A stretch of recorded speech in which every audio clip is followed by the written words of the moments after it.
Hello बच्चों, नमस्ते। आज हम कविता शिक्षण में कविता में रुचि उत्पन्न करने के उपाय के बारे में अध्ययन करेंगे। कविता शिक्षण में जो कविता शिक्षण की प्रणालियाँ थी या फिर कविता शिक्षण के जो सोपान थे, चरण, उनके बारे में हम अध्ययन कर चुके हैं पिछली क्लास में।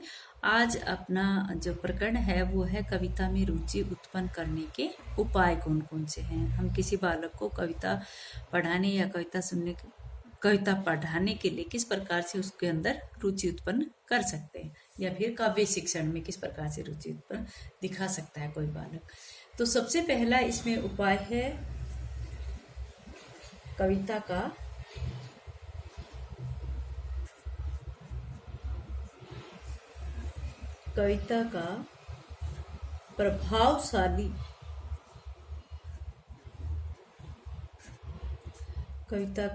प्रभावशाली वाचन। सबसे पहले हम किसी बालक में कविता शिक्षण के लिए क्या करेंगे, सबसे पहले उस बालक में हम कविता का प्रभावशाली वाचन करने के लिए हम उसको प्रेरित करेंगे। ठीक है। इसमें एक अध्यापक क्या करेगा कि एक अध्यापक को चाहिए कि वो कक्षा में उन बालकों को प्रभावित करने के लिए आदर्श वाचन इस ढंग से प्रस्तुत करेगा कि छात्र कविता के भाव में लीन हो जाए।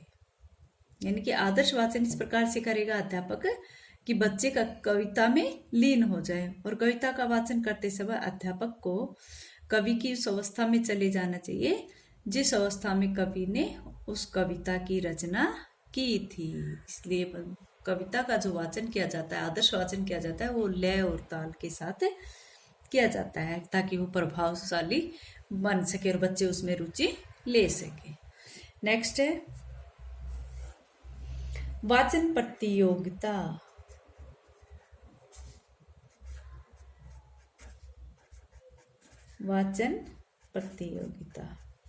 कविता शिक्षण में एक बच्चे को की रुचि उत्पन्न करने के लिए समय समय पर हमें कविता वाचन की प्रतियोगिता करानी चाहिए। और छात्र उसमें क्या करेंगे, भाग लेंगे। और छात्र अच्छे से अच्छे यानी कि उत्तम वाचन के लिए उनको पुरस्कार दिया जाना चाहिए।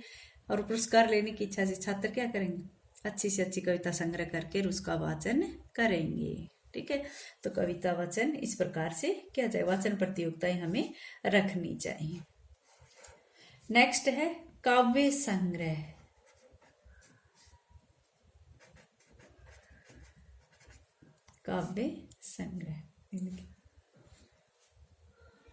छात्र जो है, काव्य संग्रह क्या है कि जो विद्यार्थी होते हैं उनको कविताओं को संग्रहित करने के लिए प्रोत्साहित करना चाहिए।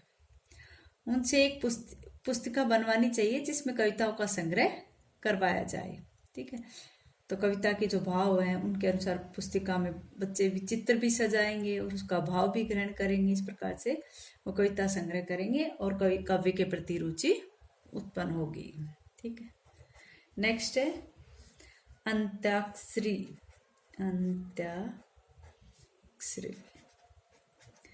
समय समय पर जो काव्य शिक्षण का जो अध्यापक होता है उसको बालकों की कक्षा के अंदर अंत्याक्षरी करवानी चाहिए। ठीक है। तो कविता में रुचि उत्पन्न करने के लिए एक अंत्याक्षरी एक अच्छा साधन है।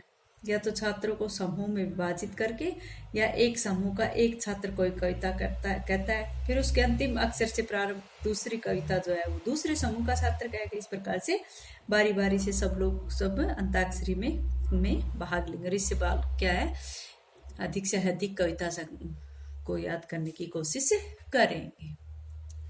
ठीक। नेक्स्ट है कवि दरबार।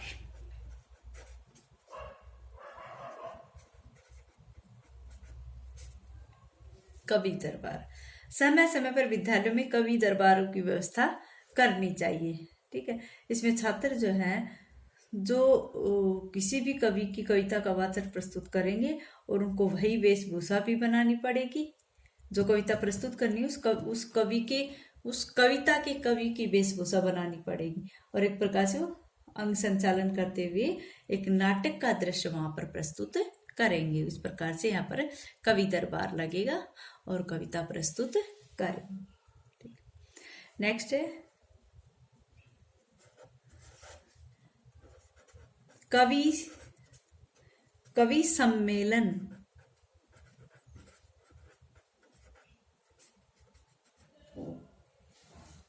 कवि सम्मेलन ये आयोजन भी विद्यालयों में ही करवाया जाता है। समय समय पर विद्यालयों में कवि सम्मेलन लगाए जाएंगे, ठीक है। और इस सम्मेलन में विद्यालयों के सदस्य के साथ बाहर के कवि भी तो भाग लेंगे, ठीक है। तो वहां पर कवि सम्मेलन में विद्यालय के छात्रों के साथ साथ बाहर के कवि भी उस सम्मेलन में भाग लेंगे, उनको भी बुलाया जाएगा।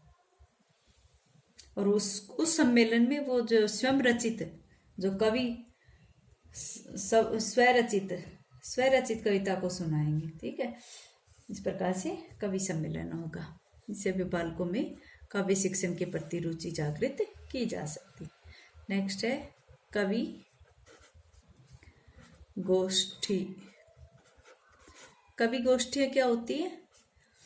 कवि गोष्ठी होती है कि काव्य में रुचि उत्पन्न करने के लिए कवि गोष्ठी का आयोजन किया जाना चाहिए, और उसमें भी लगभग उन्हीं उद्देश्यों की पूर्ति संभव होगी जिसमें कवि दरबार में या कवि सम्मेलन में किया जाता है, ठीक है। नेक्स्ट है उत्सवों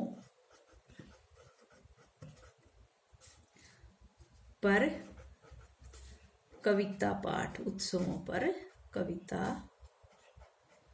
पाठ। ये उत्सव में जैसे हम 15 अगस्त या 26 जनवरी के ऊपर देश प्रेम की कविताएं गाते हैं, या सांस्कृतिक कार्यक्रम जो भी हो तो इसमें लोकगीत आदि रखते हैं।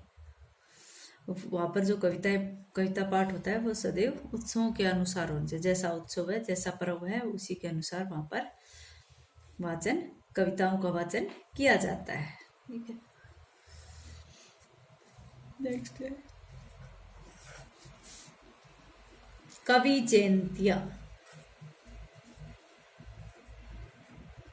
कवि जयंती क्या होती है? विद्यालय में जो कवि जयंती का भी आयोजन किया जाता है। इन अवसरों पर जो छात्र हैं वो कवि के जीवन से संबंधित या उस कवि के साहित्य से संबंधित, कवि के जीवन से संबंधित या उसी कवि के साहित्य से संबंधित जो साहित्य हैं उनसे छात्रों को परिचित कर पाते हैं। और यहाँ पर छात्रों के साथ साथ अध्यापक भी इस कवि जयंती में बोल सकते हैं, अध्यापक वो या फिर कोई विद्यार्थी। नेक्स्ट है समस्या पूर्ति।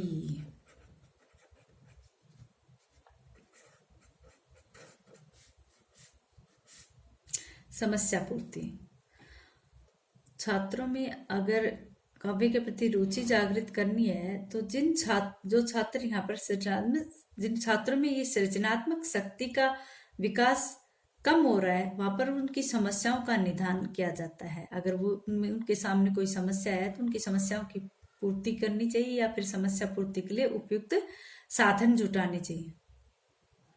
यहाँ पर छात्रों में कोई एक शीर्षक दे दिया जाता है और छात्रों को उस पर काव्यात्मक पंक्ति लिखने का आदेश दिया जाता है। धीरे धीरे छात्र क्या करते हैं, कविता लिखने का अभ्यास कर पाते हैं।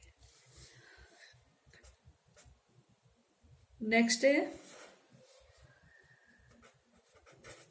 निश्चित विषय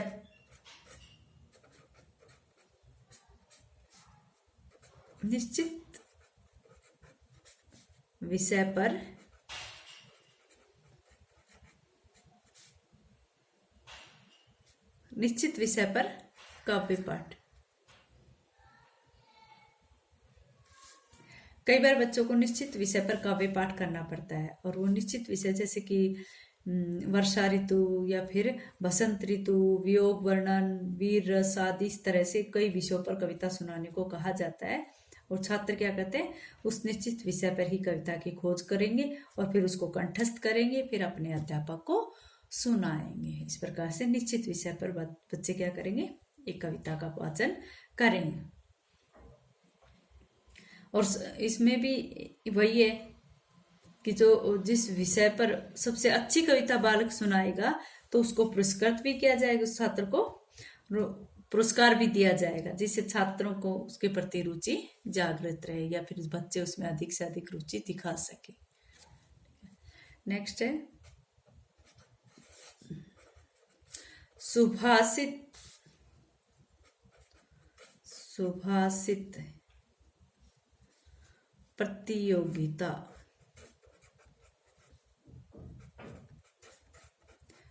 सुभाषित प्रतियोगिता ये क्या होती है कि इसमें जो काव्य शिक्षण में रुचि ले रहे हैं ना, उन बच्चों को उनके लिए, उन बच्चों के लिए सुभाषित प्रतियोगिता का आयोजन किया जाता है। इसमें छात्र जो है वो सुंदर कथनों को लिखकर लाएंगे या फिर उनका वाचन करेंगे। ठीक है, और जो भी छात्र यहाँ पर सर्वोत्तम होगा या फिर जिनकी आवाज या उनका वाचन सबसे अच्छा होगा, उस बालक को पुरस्कार दिया जाएगा या भी प्रेरणा प्रदान की जाएगी। ठीक है, तो ये सुभाषित प्रतियोगिता होती है। अच्छा बच्चों, आज इतना ही।